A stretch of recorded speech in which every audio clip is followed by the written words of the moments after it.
everyone. Thanks for tuning into this episode of the SpookNotes Podcast, where we get academic about everything that goes bump in the night. My name is Marlayna. And I'm Connor. And on this week's episode, we're going to be talking about It. So, we're going to be this episode, we're kicking off something a little bit special here at the SpookNotes Podcast. We're going to have a multi-episode series. That's right. About It. A mini-series. A mini-series, you could say, about It. In this first episode, we're just going to be talking about the book, the 1986 book. And then the second episode, which we'll do later, we'll be talking about both movie adaptations and kind of comparing them and whatnot. The reason we're doing this is because Marlayna just finished, literally just like 2 days ago, reading It for the first time. That's right. And probably the last time because it is huge. Well, you never know. So I've already read the book before. I think I read it about a year and a half ago. Mm-hmm. But yeah, this is the first time Marlayna's read the book, so we thought we would kind of talk about it and then talk about the movies. So today's episode we're just going to be talking about the book. Mm-hmm. But the next episode we're going to do, it's just going to be about the TV miniseries alongside the new It... The 2017 movie. Yeah, the new It adaptation. And then also, we might throw in our thoughts on the new It trailer as well. Yeah, and I'm sure when the 2019 It Chapter 2 movie comes out, we'll do a first reactions to that as well. That's right. Mm-hmm. Alrighty, let's just dive right into this. So basically the way this episode is going to work is I have a list of questions for Marlayna to try to get us to talk about the book. Obviously, this is mostly going to be Marlayna giving her thoughts, but I'm kind of going to chime in as well a little bit. Yeah, so the way we've kind of set this episode up is like an interview. So Connor's going to be interviewing me, just some questions on the book, but obviously, it's going to be a conversation between both of us, just our opinions on it and stuff like that. Okay, so I thought it would be a good idea for these It episodes that we're going to be doing to just firstly start off summarizing what is this book? What is the story of It, Marlayna? Okay, so basically it is about 7 kids who are going to be tackling this beast that is otherwise known as Pennywise the Clown. The dancing clown. The dancing clown. So basically these kids are just chilling in the Barrens, doing their thing, and well, actually, before that, oh my god, Bill, his brother Georgie, gets viciously attacked, and that is kind of like the start of the cycle. Mm-hmm. So, and obviously all these murders are happening in the town, all these kids are just getting eaten and whatnot, so these 7 kids are just like, nope, we're gonna put an end to this shit, and then they, seek out Pennywise and try to kill him. That's only half the book. Well, that's only half the book, but... What's the other half? Oh, are we doing it like that? Oh, I just want to summarize the entire book for people, just so we have a basis to... Okay, so, well, yeah, that's the first half of the book. The second half is when these kids grow up and who are now adults and are going to go back to Derry to finish what they started because they didn't kill Pennywise. They just kind of... forced him into an early hibernation. Exactly. So Pennywise is, like, coming out of bear hibernation and hungry as fuck and wants to, start eating some kids. And then the 7 kids who are now adults, they find out about this via Mike Hanlon, who still lives in Derry. And they're all like, well, we have to, honor our promise that we made as kids. And then they go back to Derry to, again, fight Pennywise and ultimately defeat him. Mm-hmm. Yep. That's kind of it in short. Summary. Like, obviously I could go on, but... It's an 1,000-page book. Yes. Yeah, that's basically the story. All right. Okay, so that's what I wanted to start with. So, obviously the format of the book is that we have... so the book opens, we have the opening incident of Pennywise killing Georgie, and then also mirroring that is the murder of Adrian Mellon, the gay teenager. Yep. But first by a group of like homophobic bullies, and then Pennywise. Mm-hmm. And so these two incidences kind of mirror each other, and that's something that happens throughout the book is like kind of events that mirror in both timelines. Yep. And I think it's interesting how, like, this is one of King's largest books. Like, the only book he's written that's larger than this is The Stand. Yeah. And The Stand takes place over such a large geographic area. It's the entire United States. You know, it's this huge sprawling epic with all these characters. And it is much more focused in its geography, but is sprawling in terms of the time. Because Yeah. it takes place over this 27-year gap, right? And so I think... And also, sorry, and if you're looking at Derry's history, it can even go back further than Yeah, that. it does. Yeah, exactly. Yeah. So I think it is sprawling as well, but instead of geographically, it's chronologically. Yes. But anyways, my first question is, how did you like kind of the format of the book in terms of the King kind of goes back and forth between the kids and the adult storyline, and it's kind of framed that the adults are kind of like they've forgotten their childhood and have to like remember it in kind of like sequences. So what did you think of the format of the book? What did you like that or did you not? Honestly, okay, I knew how the book was kind of gonna be based on what you told me, how it, has one event that happens for the kids and then it goes to like the adult kind of story. Mm-hmm. I thought I wasn't gonna like that. And, prior to reading it, I almost would have preferred it. Here's the kids' storyline and then here's the adult storyline. But after reading the book, I think it makes sense the way Stephen King wrote it because Where it kind of jumps back and forth. yeah, because it gives you the past and then the present of what is actually happening, and like you said, like it mirrors each other and the events are very similar and they kind of overlap, and I think that's really good. Also, it's easier to keep up with because I feel like if I just had the storyline of here's the 7 kids and all their storylines, it may just become, you know, kind of all the same. Whereas if you have it like a mix of both, like you have your, for instance, like childhood fears and then adult fears, and it's kind of seeing that growth for the character as well. Mm-hmm. Because the book certainly like mirrors itself in the sense that, like, when Mike Hanlon calls the adults back to Derry, Mm-hmm. the kids, each of the characters in turn thinks back to their childhood, and remembers like how they came together as kids, because like it wasn't that they were all just friends immediately. They kind of like over the course of the book became friends. Like Yeah. Ben meets the rest of them, then Bev comes in, and then obviously Mike is last. Yeah. At the apocalyptic rock fight. Mm-hmm. So did you? So you said you preferred it this way, kind of like going back and forth. I did, as opposed yes. to, because obviously the It movie that came out in 2017, the new one that's coming out in 2019, just was like the 2017 was the kids side, Mm-hmm. and the 2019 is the adult side. And, so you prefer this? Yeah, and see that's why, probably within the first, I don't know, couple days of reading it, I was like, oh my god, everything's so jumpy, I don't know if I like it, because I was kind of basing it off of the new movie that just came out, Mm-hmm. right? Because in my mind, that's how I pictured it, so it was a little bit getting used to, but it's fine. I like it. Okay. Comparing the adult storyline and the kid storyline, because obviously they do compare. Yeah. Like even to the end, like during the final battle with Pennywise, the kids are fighting Pennywise as the adults are fighting Pennywise. Mm-hmm. Which half of the story did you prefer more? Did you prefer the kids' half of the story? Or did you prefer the adults' half of the story? See, we actually talked about this before.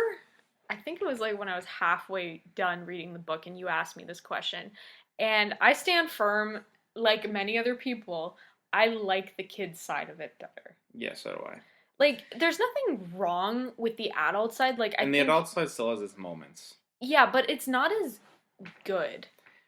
Well, okay, why do you think that is? I don't know. I just think we, as adults, just like understanding what kids think and like what they're feeling, because it's an age thing, right? For us, we're like now approaching mid-20s. Oh my god. But it's very interesting to see like how an 11 or 12-year-old kid thinks and what they consider to be scary and how they work through a problem or a specific situation. I think that's really interesting.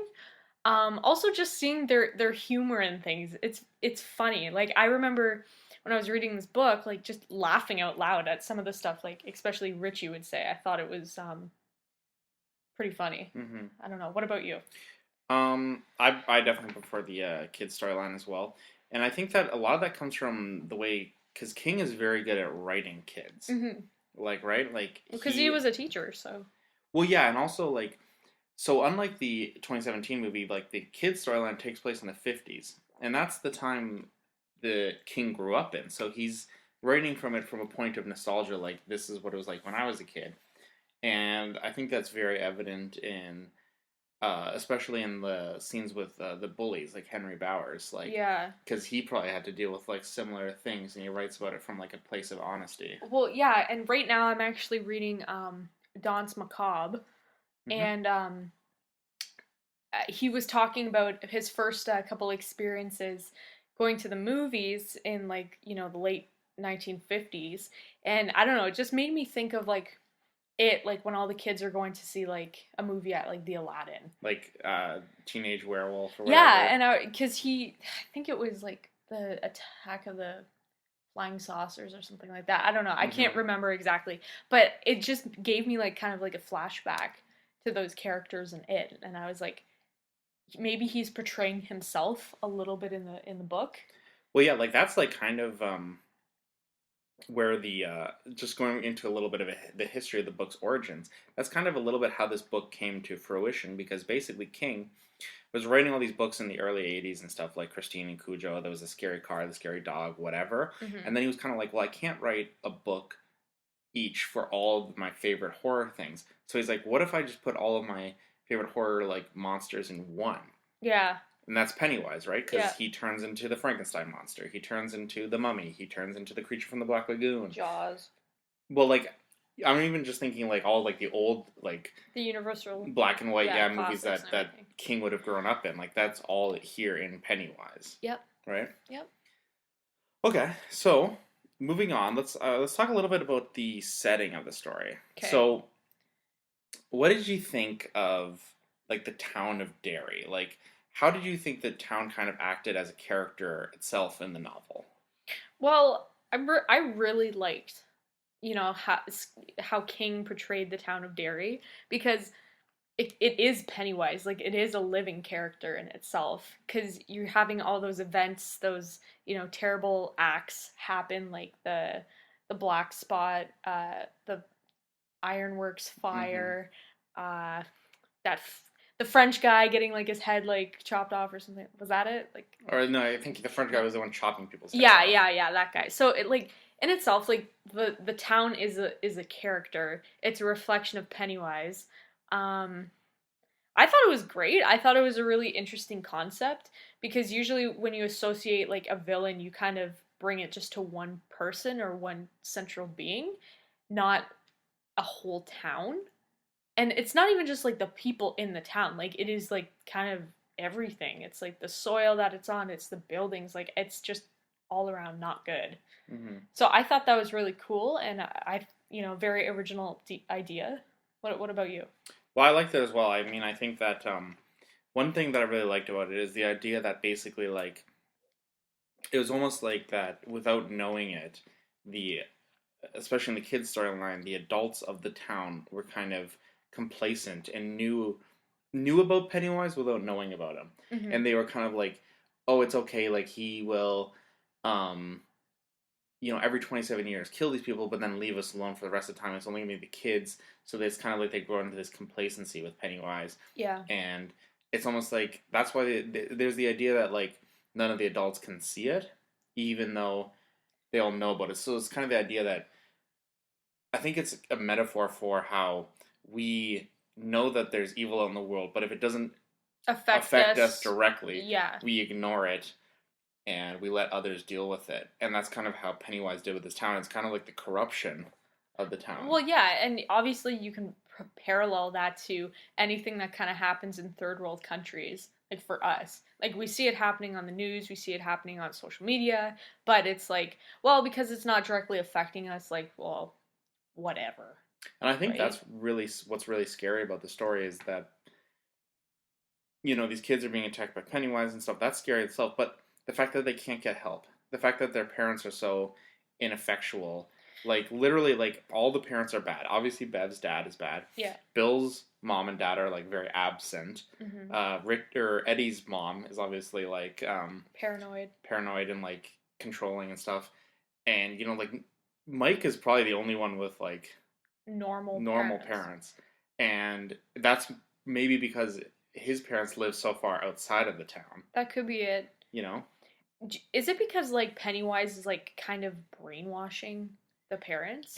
But I think it's a brainwashing that's not a direct brainwashing. Like, it's not like he's, like, actually physically brainwashing them. It's almost because they're on the land. Yeah. That it's just kind of seeping into them naturally. Yeah. Right, okay. So I think that's really interesting. Like, and of course, it's, like, this whole town. It's, like, the whole thing, right? Yeah. Well, what about, like, the destruction of the town at the end? Like, and the adult storyline. Like, what does that, like, mean? For me, that just means, like, Pennywise, like, dying. You think that's, like, confirmation that Pennywise is dead? Because I'm pretty sure, because, he's like... so tied to that town? Yeah.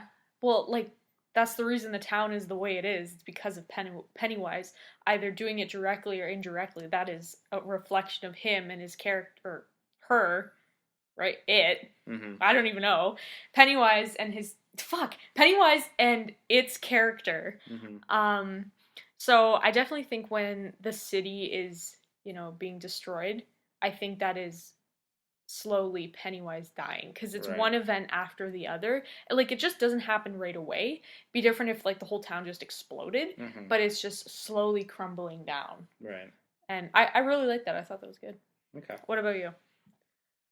Yeah, I mean, I think obviously it ties to his death, but also the idea that, because obviously at the end of the book, the adults kind of forget, right? Yeah. They forget each other, and it's the idea that it's the physical destruction of their memories as kids, because when you go back to these places as adults that you grew up as kids, it's like, oh, it brings back all these memories. But if that place is literally physically destroyed now, you don't have anything. You don't have those memories. Yeah. So it's both Pennywise dying, but also they're finally done with their childhood. They're finally moving on. Well, maybe also it could be a reflection, like, you know, as we get older, you know, our minds are constantly deteriorating, and, you know, we're slowly dying, and, well, wow, that was really morbid, but you know what I'm trying to say, right? Yeah.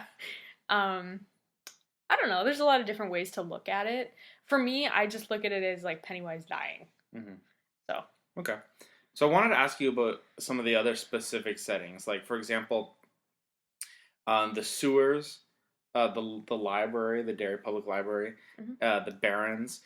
Did any of these kind of, like, evoke any memories in you? Like, what did you think of when you saw these places? Did you think that, like, these were, like, interesting settings for King? Because they all kind of represent different things. Like, for example, the sewers where Pennywise lives. Like, what did you imagine? Well, for me, since I took a Gothic literature course in my undergrad, they spoke a lot about, you know, tunnels and how that's directly related to, you know, Gothic literature. And right away, that's what I thought of, like, you know, having these tunnels, feeling like you're trapped, and I guess that could be related to the characters because they feel trapped in the city. They really can't ask for a whole lot of help. And alongside that, because the tunnels are so, you know, woven together and, like, you don't know where you're going, it's having that sensation of feeling lost and not really what to do. And that's kind of like the mindset of a kid, right? You're experiencing something traumatic that's happening, and usually you would turn to an adult for help, but obviously these adults are, like, pretty much useless, brainwashed.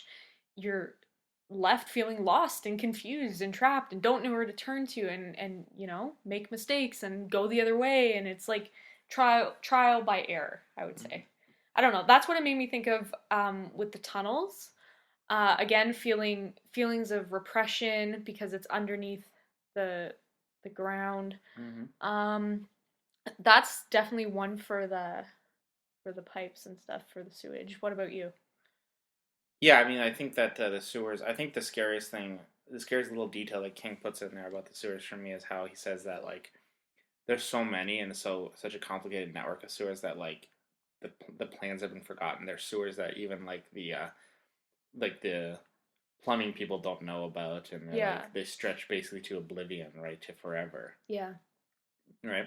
What about the Barons? Like,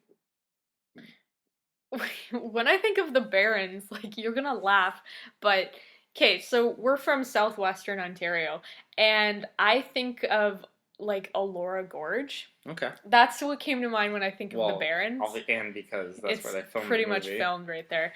But even before that, that's how I picture it in my mind. And I think when I think of the Barons, I think of friendship, coming together, working together, because that's when, Ben first meets the losers and everything, and helps them build the dam. And I think it's just a reflection of friendship. Yeah, I don't know. That's what I think of when I think of the Barons. I think of happy memories and overcoming them through friendship. Okay. Or sorry, happy memories. And if there was any troubles, like I know with Henry Bowers and everything, you overcame them through friendship in the Barons. Mm-hmm. And lastly, what about the library? Is there anything that stuck out to you about that? Well, I just think of Derry's history is like in the I don't know. I don't really have a lot of connection with the library. I know there's so much more, but these are just kind of like the main kind of specific settings I had thought about, because they're the ones that appeared obviously in both sides of the adult storylines. But there's even other smaller things, like I think of like the Jade of the Orient, the Chinese restaurant, which plays such a big part. There's also the dump, like the kids like to play in there. Mm-hmm. Maybe like Georgie's room. That's another one of Bev's house. We spend a lot of time there. The Aladdin Theater. They talk about that. Quite a lot of few places. Yeah. Okay, so moving on. Let's get into kind of the nitty gritty of this. The nitty gritty. The meat. So let's talk about the Losers Club. Okay. So right off the bat, like, who were your favorite members of the club, both in terms of like their personality and like their story arcs as well? Okay, I hands down love Richie's character. I don't know, maybe just because he's like a funny guy, and he always speaks his mind and does all those like different voices and impressions. I like that. Also just because when he's doing these voices, like it's him in a way. He's very oh my god, what's the word? Insecure, yeah. He's very insecure, so he puts on a character trope of somebody else to give him that strength or whatever that he needs. So I really like that because, when you're a kid, I find you're kind of scared to show like who you really are. So you always are pretending you're someone you're not. And I think when Richie does that, like obviously it appears as being funny, and it is, but it goes so much deeper than that. And I really like that character for that reason. Another one I really, really like is Ben's character. I think he's very smart. He's very brave, courageous, and I think he just has a really, like, genuine heart and personality, and he's just an all-around good guy kind of character, right? For somebody who was, like, a kid, who kind of had a weight issue and who was kind of seen as being a loser right from the start, doesn't have a lot of friends. Seeing him evolve in his character, I think, is really powerful because, we can kind of all relate to that to some degree. Like, I don't know about you, but when I was a kid, like, I kind of felt like a little bit left out or whatnot, and I kind of felt like Ben. And just seeing him, like, be courageous, like, when no one else is courageous is, like, really empowering. Even for somebody who's, like, mid-20s, just seeing that, I'm like, yeah, Ben! If only I could be like you! Also, I just think he's, like, really sweet in with Beverly and everything like that. I'm like, yes, they belong together. You don't need Bill. He wrote this girl a poem. But those are, like, I would say, like, my top characters. Okay, let me ask you a question. What about the adults? Does your opinions change, or do you still think those are your two favorites? Let me think. Like, I like Eddie as an adult. I think he's... Actually, let me think. Okay, let's go through this. Let's do this. Okay. I'm going to ask you some specific questions about each character. Okay. Let's start with Eddie, because you mentioned him. Yeah. There's a fan theory out there that Eddie is gay. Do you buy into this? Um, I could see that just because of that, the weird sex scene at the end of the book. He was very like reluctant and hesitant to, have sex with Beverly. And I don't know, that would be the only reason like I would think he's gay, but also he's also 11, so what the hell are you doing that stuff for? But I mean even as an adult. Because he's married obviously, yeah, but like his wife is really just obviously an extension of his mother, right? Yeah. So the idea is that the only reason he married her is so that he had like that mother figure, but not because he really loves her in a sexual or a romantic way. And so that might be the idea that he's still kind of a closeted. Yeah, but aside from that, because that's in plain sight, is there any other evidence that would support that theory? Well, really, it's just because people say that, and then that there's a line near the end of the book, because he dies, right, at the end of the book? Yep. That, because he says he loves them so much, and he's always loved them. So, like, I don't know. Well, based on that information, I think that's a very weak theory. Okay. But that's just my opinion. Hey, if you think he's gay, all right. It's gay. It's Pride Month anyway, so. So what about his relationship with his mother? So like, because obviously his mother is very controlling and kind of, she's the reason why he has to take all of his medicine. Yeah. Right, because he believes that he's sick even though he's not. Mm-hmm. Honestly, I think that with Eddie's mom, I don't know. The first thing I thought about was his mom is a reflection of postpartum depression because, when you have that, like after you give birth to your baby, you're constantly worried, like, are you going to be a good parent to them? Are you providing enough to them? Constantly doubting yourself, but then almost being overbearing on your kid. That could also be kind of tied to somebody who has a lot of miscarriages, I think, because you're so paranoid that something is gonna happen to your kid, something bad, that I think she just is like very worried that something's gonna happen to Eddie. But I don't know. That's what I think of when I thought of her. I was like, okay, obviously this woman is brainwashed by Pennywise, but maybe if she wasn't, there had to have been something that happened to her to make her like that, because nobody's like that. I don't know. That's what I thought. But what do you think? Well, I think that it's like the idea of like that like helplessness. That's why he married the woman who's basically like his mom, because he like his mom always taught him that like he needs to rely on her, and then it isn't until the very end of the book that he's like as a kid that he kind of is like, you know what, no mom, I need to help my friends, like I need to do this by myself. Yeah. Right. Well, speaking of another character that kind of has a problematic relationship with their parents and then with their spouse, let's talk about Bev. Because Bev is kind of like the same way, that she, obviously her dad was abusive. Yep. And she knows that it was wrong, right? Because she doesn't like her dad. But yet when she grows up, she marries Tom Rogan. Honestly, I think it has to go back with the whole familiarity. Familiarity. I can't speak English. And that kind of goes with what Eddie does as well. It's like what you've known in the past is kind of what you're going to stick to in the future. Even though you don't like it. Yeah, it's what you're used to. And, in the book, when Bev was talking about her dad, she was saying, yes, like he is abusive, this is what he does to me, but when he does do fatherly things, I really, really like that, and I love him for that reason. So maybe she kind of ties that to Tom, her husband, that even though, he does hit me and stuff like that, like, he is a good guy if I, listen to him. Listen to him, exactly.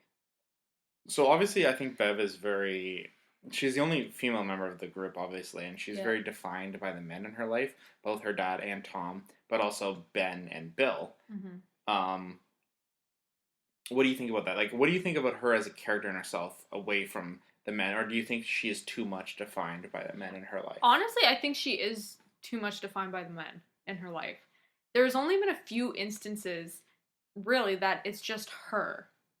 Like, when they're talking about her in the book, it's either her with the losers, or her with the, her father, or her with Henry Bowers. Like, you never really just see her by herself. So really, I don't know how to identify her as. Mm-hmm. Like, I'm sure she is a very strong, independent character, but without the people and the men around her, she doesn't really have anything to say. I don't know. I don't know where I'm going with that one. Okay, let's move on to Bill. One thing that I had a problem with, I remember when I first read the book, this is really the only problem I had with any of the specific characters in the Losers Club. Mm-hmm. Bill, right from the get-go, he's the leader. Yep. Everybody reveres him. Everybody thinks of him as Big Bill. He's the leader. Did you buy that? Because for me, I never understood why they always thought of him as the leader, and I don't think King did a good enough job of explaining why he should be the leader. Yeah. And because when you're first introduced to losers, it's through Ben's eyes, and That's then true. they already accept Bill as the leader. So what did you think of Bill and his character? No, I 100% agree with you. I didn't see anything in there that really like stood out to me. Yeah, he's a nice guy, and he does have a few ideas that help the losers, kill Pennywise and then whatever, progress the plot, right? But I think the way Ben thinks of Bill that's his idea of a leader, because even Bill, when he thinks of himself, he doesn't really think of himself as a leader. But through Ben's eyes, because he's never really had any friends, also because he's labeled as a loser in school, he's not the same physique as Bill. Like, he just portrays him like, oh, this is what a leader is. Mm-hmm. So, I don't know. I know this sounds bad. I don't really like Bill's character. Do you think that Bill is only the leader because Bill is obviously the Stephen King stand-in? Could be. Because obviously he's the writer. Yeah. He writes the successful screenplays for the movies. He's the horror writer. There's the whole chapter in Bill early on when he talks about when he went to university. He's like, why can't we just write horror for horror's sake? And it's obviously Stephen King trying to say some stuff. I never thought of, I know Stephen King likes to talk a lot about, authors and school teachers because that's kind of what he did, but I don't know. Okay. I just didn't really like Bill's character. It didn't really do too much for me. Okay, let's talk about Mike. Okay. Mike, for me, I would agree with you that Ben and Richie are my two favorites. Mm-hmm. Mike is the next runner-up after that. I was going to say because I think the thing that makes Mike unique is, of all the losers, even more so than Ben and Richie, he's the one that's most just a good person at heart. Yes. And I think that's because he's the only one with parents that actually really care about him. Mm-hmm. So what do you think of Mike's character? I like Mike. Right from the get-go, like, he's a good kid. He's a hard worker in his family. He goes to church. He has friends at church and all that stuff. I like his character because, obviously, in the book, in that time period, he is a minority. And seeing him go through all that stuff, it kind of makes you, like, feel bad for him. And you're like, but he's such a nice guy. Like, why is he, getting shat upon? Like, it's not nice. And I don't know. What about his, the fact that he's the one that stays back in Derry? Like, why do you think that is? I don't know, actually. No. I think it's because when he was a kid, from his dad, he was the one most imparted already with the history of Derry. Yeah, you're right. So maybe some subconscious part of him had the idea that he needs to be the one to record that history, to keep track of Pennywise, and to kind of be the lighthouse keeper, the one who keeps watch. Also, I heard this somewhere that Mike is like the turtle. Or like the turtle powers are flowing through him or some bullshit. Well, it's because he's the only one who stays in Derry, and yet for all the other adults who live in Derry, they're all kind of brainwashed by Pennywise, but he's the only one that kind of sees Pennywise for his true thing, even though he stayed in Derry. So it's the idea that maybe there's some sort of good power working through him. Could be. Okay, last but not least. Sorry. Last but not least, let's talk about Stan. First off, did you know Stan was going to commit suicide? Kind of forgot, actually. That was in the miniseries? That's in right? the miniseries, Okay, yeah. well, I've seen the miniseries so long ago, I forgot. I'm just gonna say this right off the bat, and I'm sorry if I offend anyone. I fucking hate Stan. I don't understand his character in the book. Like, he's kind of just, like, off in the background, just being, like, all anxiety and emo and shit. And it's like, I don't get it. Like, I don't know. I want to hear your voice on this. Well, the one. whole thing about Stan, his whole thing is that everything has to be ordered. he likes the fact that the world is ordered, and in that sense, I like when I think there's a line in the book where basically one of them says that Stan, really among all of them, is the most mature because he acts the most like an adult. He doesn't have as much of an imagination, but kind of likes the world in its place. And because Pennywise is such an affront to that, he's such a Pennywise really is an agent of chaos. He's an agent of like taking the natural order away from things, and that's such an affront to Stan's like mentality. That's why I think that he kills himself, because he just can't take it to go back there to try to face Pennywise again. Well, because like it would go against everything he believes in, right? Because he believes in order, being logical, being rational about certain things, and you know, even me, if like I saw this like alien creature who's a clown who is a shapeshifter, I'd be like, no, this questions everything I believe. This can't be real. Okay. So, yeah. Well, wrapping up about the Losers Club, which member, you have to choose one, which member of the Losers Club do you most identify with?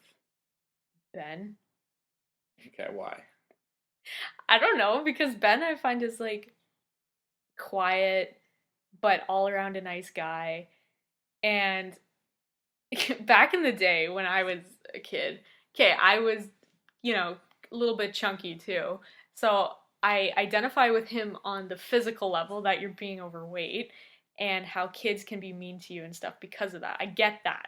Also, just because Ben, like, he's not trying too hard to, be the best or be the leader of the group. He's just trying to blend in, and honestly that's what I try to do. I don't like to be the center of attention, but I don't know, I like to think of myself as being a nice and kind-hearted person, but also I'm brave.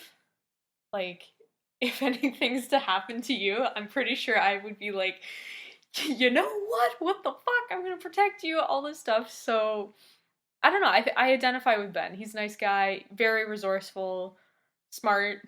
I can be smart sometimes. Yeah. Who do you identify with? I think Stan. Really? Okay, let me think about this. First off, I would say I agree with you. I would say Ben. Bill. Bill. Okay, I was gonna say for myself. I was gonna say Richie. How? Okay, well, I am always I've always been the class clown. I am. Among our group of friends, I'm the most kind of outgoing one of them, like the one who's always kind of like screaming, make a fool of myself, that kind of thing. Yep. But also on a deeper level, like I've never seen myself as the leader. And I think Richie is almost kind of like the second in command. Yeah. But I've always been kind of the person who doesn't want to lead, but wants to be close to the leader. And wants to be heard as well. And wants to be heard, but doesn't want to lead. But I just want to be heard, and I think that that's what Richie does. And obviously, like, I think like everybody, I do have my insecurities, just like Richie does. Yeah. But I try to mask them sometimes. And I'm talking about our feelings. So sweet. But also, like, as well, like Richie, I think that the thing about Richie is you never learn too much about his household, and I think that's because he probably comes from a fairly normal household, but not one that's especially good or especially bad.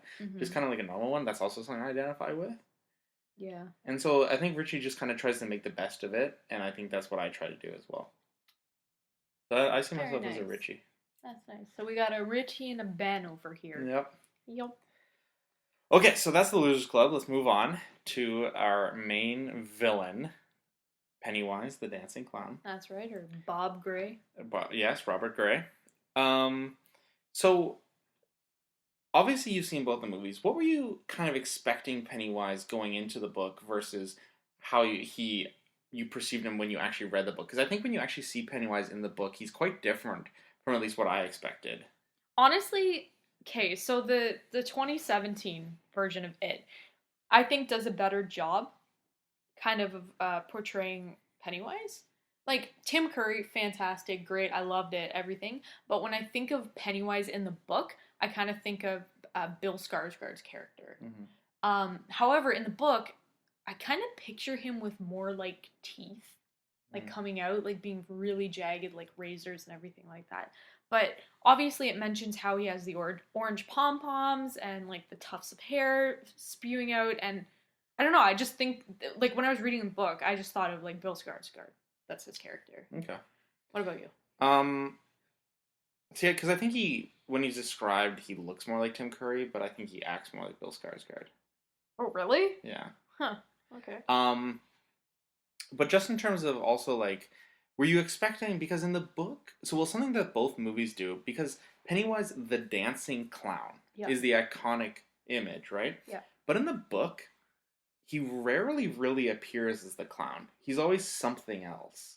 Really? Like, he's always one of the monsters. He's always, like the mummy or the creature from the Black Lagoon, or he's the giant bird, or he's like something else. Like, he rarely appears as the clown, and that's what I think is something that neither of the movies have done.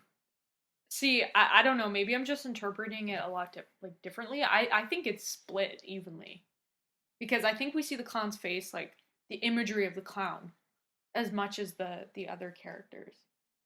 Okay. Because like when Ben sees him, he sees him on the ice as the clown. When they're looking through the photo albums, they see him as the clown.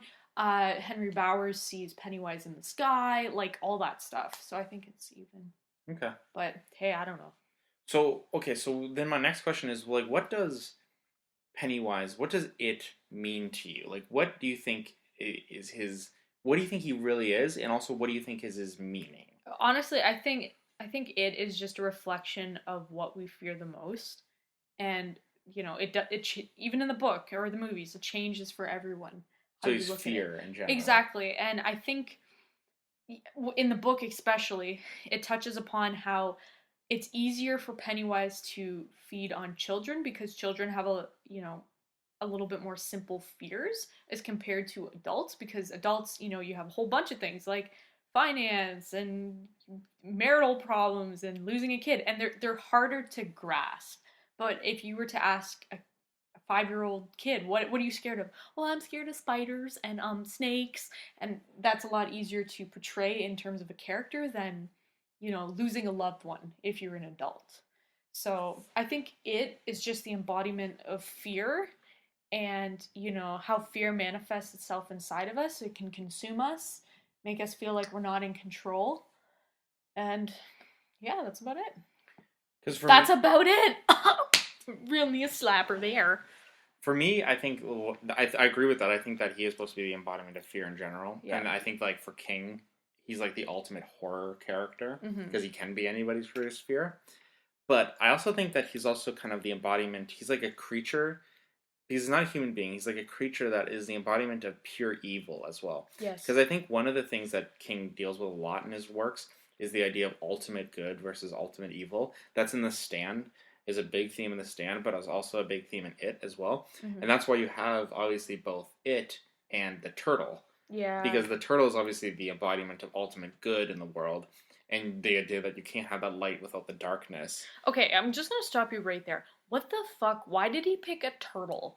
Like, is there some significance with that? Well, it comes back to, it's about, the turtles from Native American creation myths. Oh, because yeah, the idea that the you're turtle right. carries the earth on its back. Oh my god, wasn't that present in Pet Sematary too? Didn't they mention something about turtles? Maybe I'm just going crazy. I don't think so. No, okay, that makes perfect sense. Okay, sorry. But yeah, so like, I think that also, yeah, like the idea that Pennywise is just this embodiment of pure evil, and that, obviously in the adult storyline, we find out that the turtle has died. Yeah. But to kind of make that balance even again, Pennywise dies. That's true. So it's restoring the natural order of things. Exactly. Okay, so here's something I was thinking about when I was thinking about these questions. How does Pennywise change, in your opinion, from the kid storyline to the adult storyline? Well, I think Pennywise is just pissed off when, the adults are, like, doing their thing. Because, back in the, and I'm doing air quotes, like, natural order of things for Pennywise is, once every 27 years or so, he would just get up and, like, snack on some kids. And that was it, right? That's all he did. That's all his being was supposed to do. But because the kids kind of interrupted that natural order of things, Pennywise is like confused because he's never felt pain, he's never felt anger or fear, so he's like really confused and really doesn't know how to properly deal with these emotions. So I think in the second half of the book, for sure, he's struggling and he doesn't know how to properly handle the situation. So he's reaching out at every opportunity he has to kill these people. So he reaches out through Henry Bowers and, stuff like that. Because I think that even though I like I said earlier, and I still stand by this, that the kid storyline is better. Mm-hmm. I think the Pennywise and the adult storyline is the more scary Pennywise, because at that point he's just trying to kill them, and he's more mean. Yeah. I think of the contrast between the murder that kicked off the first 27 years versus the second one. Mm-hmm. Like when you see him with Georgie, it's obviously such an iconic scene, but he's like, oh hey, like I'm the funny clown, like here's the carnival, here's the smells or whatever. Yeah. Versus when he kills Adrian Mellon, it's just like he just grabs him and takes him under the bridge and eats him. Yeah. There's none of that, like, I'm the funny dancing clown. Well, because like down to business. Back when things weren't like going to shit for Pennywise, like he could kind of toy with his food, right? He'd be like, you know what? It's like 12 midnight. I'm gonna go down for a snack. I'm gonna go fuck with these kids a little bit and then eat them. But I don't know. When you're an adult, like things are different. Yeah. I don't know. What did you think of going back to the kind of cosmic bit of it? What did you think of like? Pennywise's origins that Richie and Mike see, like I thought that was cool. I like that when they, get high as fuck in the treehouse, or not the treehouse, like the fort, the underground fort. I thought it was cool when they went like back in time to kind of see Pennywise fall from the sky. Mm-hmm.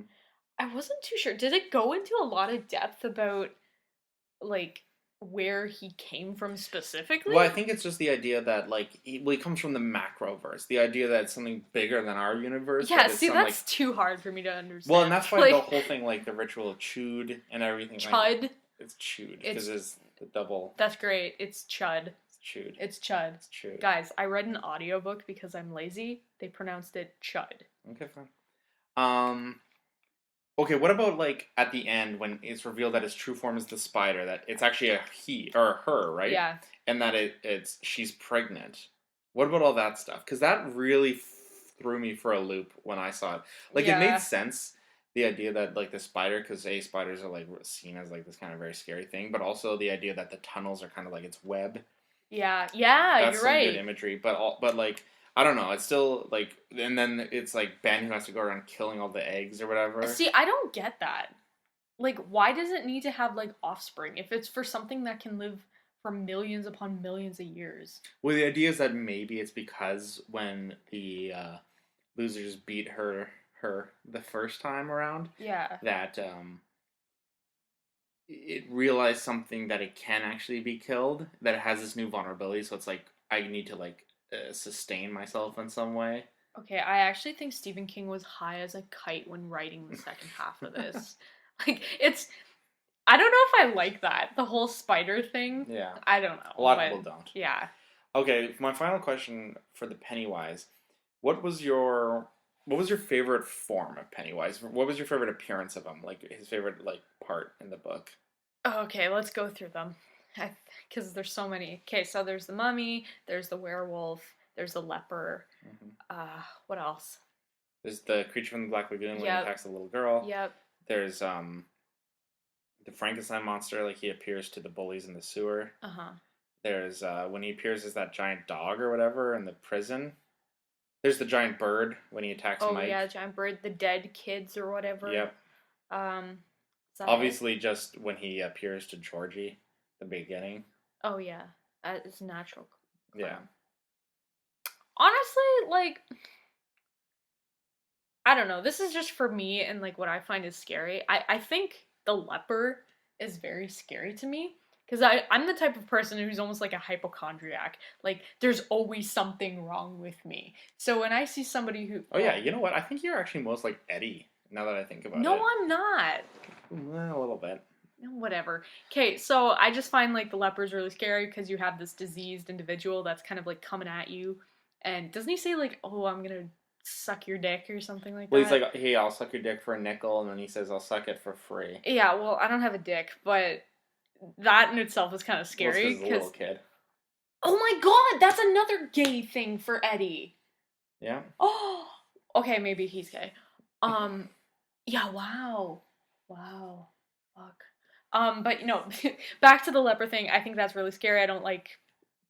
Well, this is me, but I don't like diseased people because I'm scared of getting diseased. But yeah, that was so mean. But whatever. You go ahead. See, for me, mine's a specific one that I didn't mention before because I wanted to keep it for myself. Wow. There's a scene, I think it's Bill, when he's walking around as an adult, when he's back in Derry, and he sees the kid on the skateboard. Mm-hmm. And the kid on the skateboard says something to him. He goes, "Oh, my friend." He says, like, "Have you ever seen the movie Jaws?" And then, Bill's like, "Yeah." And he's like, "My friend, saw Jaws in his pool." But then he says, like, something like, it's not actually the shark from Jaws. It was like the shark, but it was like a monstrous version of it that was like almost like a zombie, like its flesh was rotting away. Ew. And that really scared me because, A, Jaws is a really good movie I like, and the shark's already scary, and the fact that it's this monstrous version. But the idea that Pennywise is still, even though he's like meaner in this adult storyline, he's still like attacking these kids, and now these kids' fears have grown up. When it was the kids in the 50s, it was like the Creature from the Black Lagoon and things like that. But now it's like, well, now that the kids are in the 80s, well, now they're watching Jaws. So the fears are, like, evolving. Yeah. Oh my god, that would be so scary. What if you were, like, watching, I don't know, like, any 80s horror movie? Like, Jason, or Freddy, or Dawn of the Dead. Oh my god, that would be terrifying. Well, that's, and also just simply, like, the image of, like, a giant shark in your swimming pool, but not just that, but, like, a monstrous shark really scares me. Jesus. Yeah. I have a pool. I'm never going swimming now. Okay. Okay, so let's move on past Pennywise. Yes. One thing I wanted to ask you about, because I think this book also has a lot of other really good villains, namely Henry Bowers and Tom Rogan. Yeah. What did you think of them? They are both evil as fuck. They are the embodiment for me as being pure evil characters. Like, especially Henry Bowers.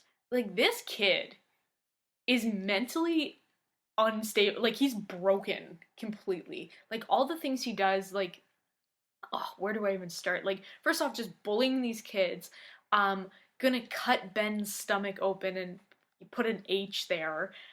He kills his dad. He gets his dick kind of partially sucked by, what is it? Patrick? Like, and he's just, like, so twisted in his thinking, and he kills Mike's dog. Like, all this stuff, like, it's just, I don't know. I don't like him as, like, I think he's a good villain. No, exactly. That's what I mean. He's a good villain, but he's terrible. And with Tom, I don't know. I don't like that. I don't like seeing any women or, get abused by their spouses. And for him, he was just super controlling. And it's like almost like walking on eggshells whenever Bev's around him. Like, I feel scared for her. And especially how he hits her, talks to her, and almost like kills Bev's friend. Like, I don't know. Mm-hmm. It's pretty much like Henry Bowers, but like a little bit less than Henry Bowers. Well, I think that these two characters, they certainly mirror each other, because obviously, like, they're also both the two characters who in the adult storyline Pennywise kind of recruits to help him. Yeah. Because obviously Henry goes to the library and attacks Mike, and then Tom goes and kidnaps Audra. Yeah. Right? Okay, is it Audrey or Audra? I heard it was Audra. Okay. That's how they pronounce it in the miniseries. Okay. Because they did it both ways in the book. Alright. But for me, I think for both of these villains, there's kind of like two key moments that really scared me for both of them. That almost scares me more than Pennywise. For me, for Henry, it was that moment, I think when he's chasing, I think it's Eddie, and there's like that, I think it's like an old lady, or like a lady or something, and she tells him to stop, and then he like pushes her. Yeah. And it's like that idea that, like, again, the parent, even the adults can't help, and he's so like far gone that he's like just gonna there's nothing that's gonna stop him from like getting these kids, right? Yeah. Yep. And then for Tom, the thing that really scared me was when you hear about what he does to Bev, it's pretty scary, but you're like, okay, there's lots of characters in fiction that are like abusive husbands.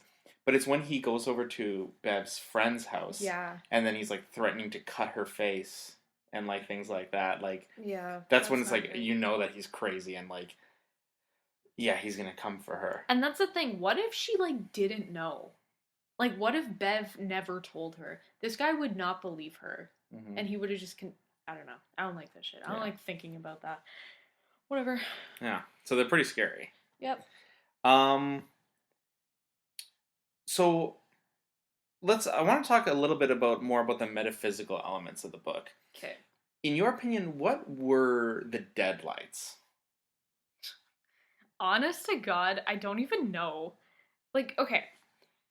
Pennywise, like, when he's like Spider Pennywise, where do we see the deadlights in him? Do we see them? Aren't they in his belly or something, or underneath him? But when Bill goes to the macroverse, isn't there deadlights? Like, I don't get it. I think it just didn't really make a whole lot of sense to me. I think the deadlights are supposed to be kind of like that. They're supposed to represent that kind of like edge of sanity. Like that's how he gets his meals, right? Because he shows the kids the deadlights, and they've reached that edge of sanity where he can like just devour them. Actually, now when you're talking about it, it makes me think of like deer in the headlight kind of thing. That's true. It's like, you know, you're just so shocked. Like either you fight or flight or freeze. And I think when you freeze, it is just a reflection of what the deadlights are doing. You just don't know how to whatever. And that kind of ties into what you're saying is the edge of sanity, because you don't know how to interpret it. You don't know what to do, how to respond. So, yeah, I don't know. And the other one I wanted to ask you about was the ritual of Chud. Like, what do you think of that? Like, the idea that they had to, like, wrap their tongues around each other and tell jokes or whatever? It was weird. Like, do you like those elements of the book? No. Also, okay, was the element of Chud, like, when Bev is just, like, giving out, like, sex? Is that another ritual, or is that just her being slutty? No, I think that's more about, like, well, we'll talk about that later, but... Okay. Do you think... Okay, let me ask you a question. Do you think that they should include the ritual of Chud in the 2019 movie? The new... No, because I didn't really get a whole, like, wow factor from it when I was reading the book. I thought it was just something, like, Stephen King just kind of put in there. I don't know. That was my interpretation. Maybe you think of it differently. I just didn't understand it, really. Maybe I just read over it too quickly, but... Yeah. Okay.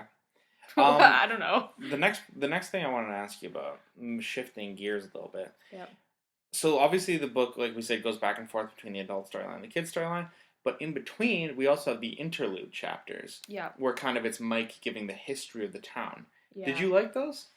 I did, but I think because it is such a big book, there was so much history, I kind of lost interest after a while. Like, I was really interested in, oh my god, it was like the black spot, learning all about that. Was there stuff on the Kitchener Ironworks as well? I think so. Or no. There was the Bradley shootout and everything like that. I really liked that. The one I really didn't pay attention to was the whole thing with the French guy. Mm-hmm.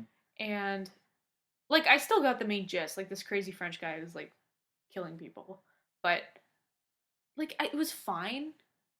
But I don't know. So you thought that? So let me ask you a question. Why, in your opinion, do you think King included these chapters? He was trying to, say how Derry is like this fucked up town who's controlled by Pennywise, and bad things happen in this town because of it. Mm-hmm. I don't know. That's pretty much my opinion on it. Okay. Is that it? Yeah, like, I think it's just kind of like trying to flesh out the history of the town, and also kind of like showing the town as a character. You know? Okay, let me ask you a question. Of the interludes, the 4 of them, which one was your favorite? The Black Spot. The Black Spot? Yeah. Why? Actually, okay, let me think of this. No, I changed that. I like the Bradley shootout. Yeah? Yeah. Because, I don't know, I've been on this whole cowboy phase right now, and I think I'm a cowboy and shit, but I don't know, I like it. I like the whole thing with the pistols, and it's kind of like a little bit of like a mafia style. I like that. Okay. And like the whole town is involved, and I like how in all of the interludes, because my favorite's the Black Spot, actually, but I think in all of them, it's interesting how, like, it's fun. I find it creepy how, like, Pennywise is always, like, hanging on the background. Like, when it's the Black Spot, it was the fact that he was, like, this, like, bird or something that Mike's dad sees, isn't it? I thought he was a member of, like, well, because you see pretty much, like, the Ku Klux Klan, or whatever they're called. Yeah. And then, I thought Pennywise was kind of just standing there.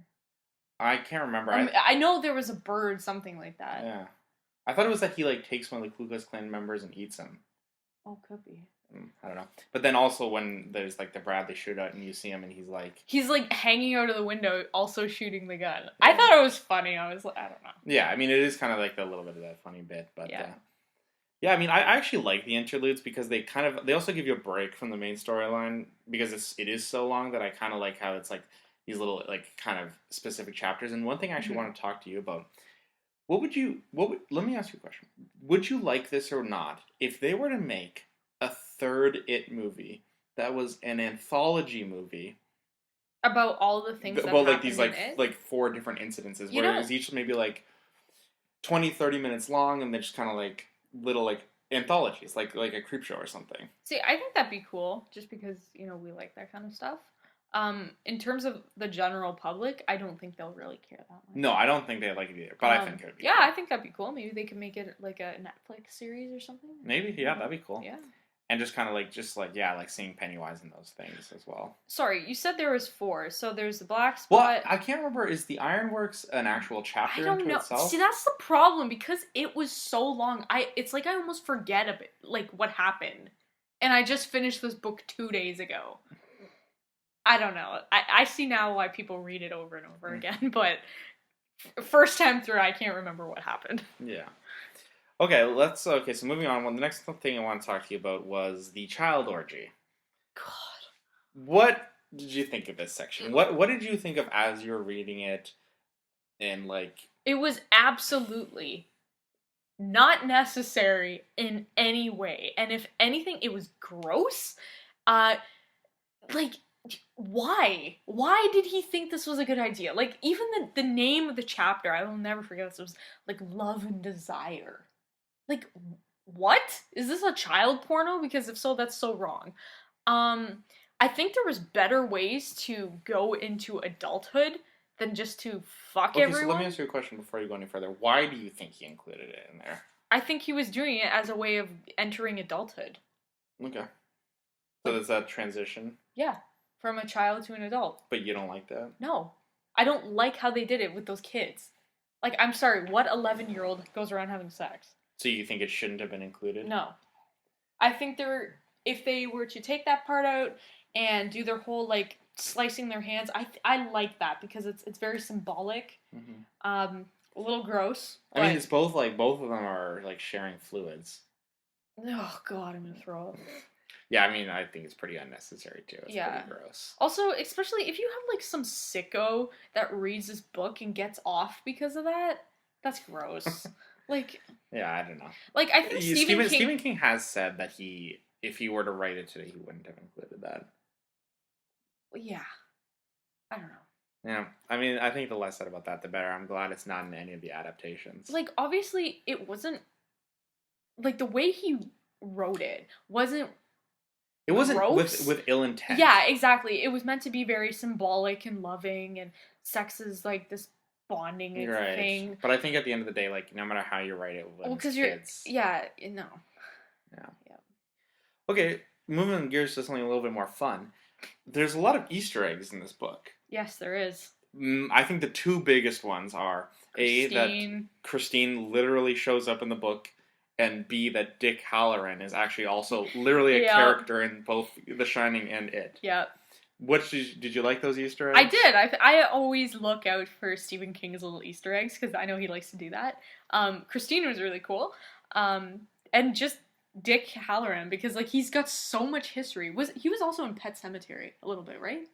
No. What was the other one I read? Gerald's Game? All I know Okay, I don't know. I remember him in another book too. Well, the only ones I know are The Shining, It, and then he's also obviously in Doctor Sleep. Oh, okay. Maybe I'm just going insane. But no, I like that. There was also some referencing to The Shining that I noticed just because I'm a diehard Shining fan. When they were doing the whole thing with the hotel rooms, like when they were staying in the, I don't know what it's called, like the town's hotel, 217 was in there, and that stuck out for me because I'm like, oh, that's the number of the spooky room and where that creepy lady is. But I'm sure there was so much more, and I'm just forgetting it. Did you have a favorite Easter egg? I would say just Christine. I would say Christine too, because so when Christine comes and picks up Henry, It's his friend, right, who's sitting in the Yeah. seat next to him. Well, that also happens in Christine. I know you haven't read the book, but in the book, the owner who gives it to Arnie, the main character, Arnie Cunningham, Yep. the old owner is kind of like this like evil kind of like you get the idea that maybe he also did like some voodoo magic and stuff like that. And in the book, Arnie is like driving the car, and then he's sitting next to him, and he's also like a rotting corpse and stuff. Yeah. So it's almost like a callback to Christine, which I really liked. Yep. Yeah. Okay, so we're getting near the end of this. Now that we've kind of thought about the book all and thinking about it in reverse and everything like that, what would you say are like the major themes for this book? What is like the message of the book? Well, there's a few. So, good versus evil in every sense. You know, here you have it, and then you have the Losers Club, and they go up against it. Same goes for it and the turtle. The bullies and the Losers Club. Sometimes parents as well, like good versus evil, like that. I think that is a big one. Also, themes like friendship, overcoming like adversity. I don't know. There's so many. What would you say? Okay, let me ask you a question. What would you say is the one central theme, like the one thing that's the meaning of this book? Uh, um, I want to say good versus evil, but at the same time, I want to say like growing up. That's because like, growing up. That's what I think it is. I think it's about the main like point of this book is about how the friendships you have as a kid and how those change when you become an adult, and how a lot of the stuff that happens when you're a kid seems more magical, but maybe isn't as rosy as it may have appeared. And then as an adult, you need to kind of face those things that happened when you were a kid, but also kind of move on. And I think it's really like a bittersweet story, because it's at one point it's about the beauty of childhood and the friendships you make when you're a child, but it's also about the need to grow up and the need to kind of branch out, move on. on. That's how you become an adult. Yeah. So I think it's, in that sense, it's really very bittersweet. I know, but it's kind of bleak when I think about that, because it makes me think of my childhood and like, you know, all the friends I had and like how I grew up and what I liked back then and what I like now, and it's like, wow, getting old. And that's what it's about. It's about that. It's about growing up. It's about moving on. Yeah. Yeah. Okay, so getting to something a little bit more fun as we start to wrap up a little bit. What for you? Because at the end of the day, I think this is Stephen King's ultimate horror book. This is his like thesis on horror. So what was the scariest part of it for you? What was the scariest chapter or scene? Honestly, I would say when Beverly, and even with both of the movies that I saw, when she's in the bathroom and all that blood is there. Okay, so guys, fun fact about me. I'm a hemophobiac, I have hemophobia. So basically that means I'm terrified of blood. Like, whether it's somebody else's blood or my own blood, like, I'll pass out. So seeing that, for me, is one of my worst fears. And, you know, having all the blood on the walls and your parents can't see that, like, if that happened to me and I had to clean that up by myself, I would be so fucked. I would be passing out every 5 seconds. So, I don't know. It's really gross. What about you? My favorite in terms of scariest scenes in the whole book has got to be the chapter with Patrick Hockstetter. Oh my god. Yes. Can we talk about this? Yeah. So Patrick Hockstetter is such an interesting character because he's basically like a pure psychopath. Yeah, no, he is. I think he's a confirms sociopath. it. Yeah. Like, because basically the way King describes it is so creepy, because he views the world as he's the only one who's really real, and everybody else is like a character on a TV show. Yeah. And that's why he kills his brother, his baby brother, because he kind of like, he's not getting enough attention. Yeah. But it's like, he doesn't feel any guilt or remorse. No. He just is like, well, because in his eyes, he's the only one that's really real, so why does it matter? That's true. But he also says, like, there's rules. Like, there's rules that have to be followed, or else something that'll happen. And that's a primary, like, characteristic for somebody who is, like, don't shit on me if I'm wrong, but like a psychopath, Mm-hmm. because there's certain rules put into place that if you do A, B will also happen. And that kind of goes hand in hand when he kills his brother. Well, his parents are feeling sad. Well, that's just a rule that had to be followed. So. And also, like, the idea that he, like, is very devious and he plays with people, like, when he offers Henry Bowers the blowjob. Yeah, like, but it's not even like in a like it's not in a seductive way. It's just in a I want to fuck with you. Yeah. Like, he's just doing it to piss him off, basically. Pretty much. And it's really just creepy and weird. And then, obviously, the culmination of that is when he has that fridge. And then how he dies. So when he opens up the fridge, which obviously he keeps all those dead animals in, and then the bugs come out. Ugh. And it's those mosquitoes or whatever, right? That, like, suck on you. Oh my god, it's so perfect. Just the way King describes it. He describes one of the mosquitoes landing and popping out his eyeball. Ew. One of them, like, landing in his mouth and just exploding in his mouth and, like, guts and stuff. That really got me because, again, it was one of those kills where Pennywise doesn't play with him or anything like that. He's not talking and laughing with him. He just straight up murders him. And it's not even that he murders him because, like... And it also proves that Pennywise has no rules. Mm-hmm. Because you might think, well, he's murdering the good kids, right? Well, this is like a purely evil kid. And it's not like Pennywise murdered him because he was evil. Pennywise just murdered him because he looked tasty. Ew. And, yeah. I don't know. When I was reading that and, like, just all the imagery of all the dead animals, like, I love animals. Like, I'm huge, like, whatever. And I felt so bad. I felt like I almost want to skip ahead. I'm like, this is so cruel. Especially, the one part where he's talking about, like, the pigeon or whatever, and you can hear it flopping around, and then he closes it. Like, that breaks my heart. I don't know. Yeah, Patrick, he's a scary guy. Fucking guy. I'm glad he's dead. All right, so next after this we'll say our ratings and everything, but before that, is there anything else that I didn't talk to you about that you wanted to point out, or anything else you want to talk about? Let me ask you something. Why do you think Stephen King wrote this book specifically? I think it was because of the idea that he wanted to write the ultimate horror book. Is because, well, actually, also going again to a little bit of the origins, he had been writing a lot of horror, and then in 1984 or 5, he wrote a book called Eyes of the Dragon, which was a fantasy novel. Yep. And then people gave so much backlash to that, and then so that's also kind of the basis for this book, Misery. But also, it's kind of like that. He's like, I don't want to write horror forever. Even though he came to be known as the king of horror, and many of his greatest books are horror, and he still writes a lot of horror today, so he still likes the genre. He also wanted to write other stuff other than just horror. And some of his best writing is the non-horror stuff. So he's like, I'm going to write a book that's like my thesis, my final thesis on horror, and that contains all the horror tropes and everything and all the horror monsters I want to write about in one. And well, actually, that book is called Danse Macabre. But this is the novel version. Yeah, no, that's I a know, non-fiction book, so it's not really the same. Okay.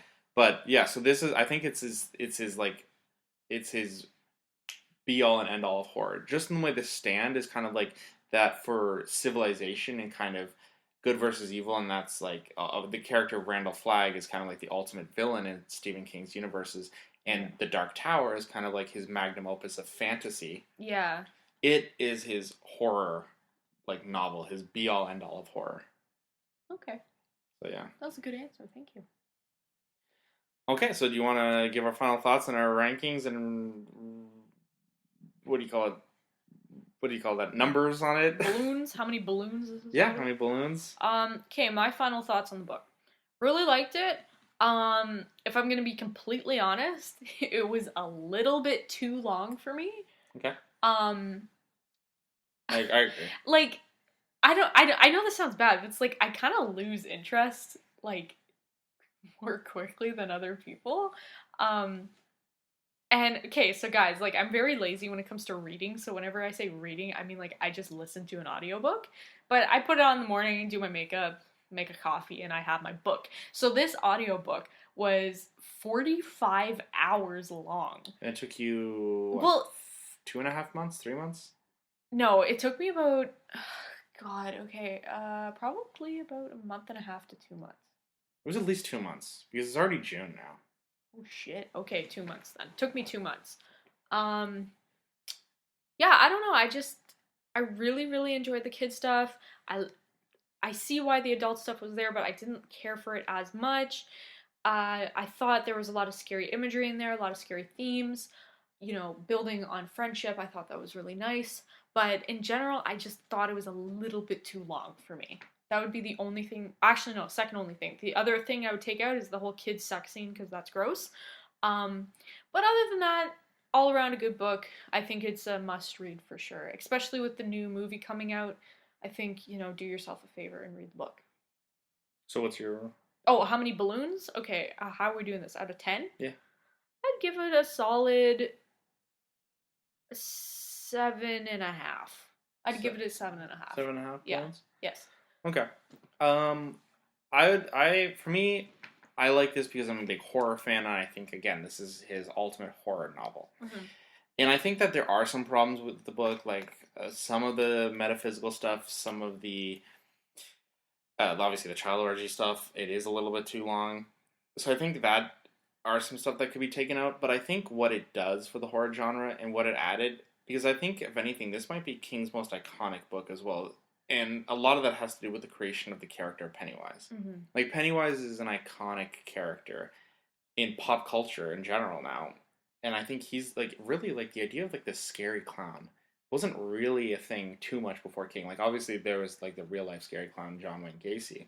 Yeah. But, like, he really took that and made that a pop culture thing. So I think this might be one of King's biggest contributions to pop culture in general. And for me, I really like it. I don't know, I just think it's a masterpiece. Like, there's some things I would change about it, but for the most part, I just think it's a really great book. I would give it 9 balloons out of 10. Wow. Let me ask you a question. So, what are all the Stephen King books you've read? You've read It, Gerald's Game, Pet Sematary, and The Shining, right? Yeah. So, how would you rank them? Oh, fuck. Okay. Shining right at the top. Hands down, loved it. I love the book. I love the movie. It's all around a great thing. Just the books, though. Yeah, I know.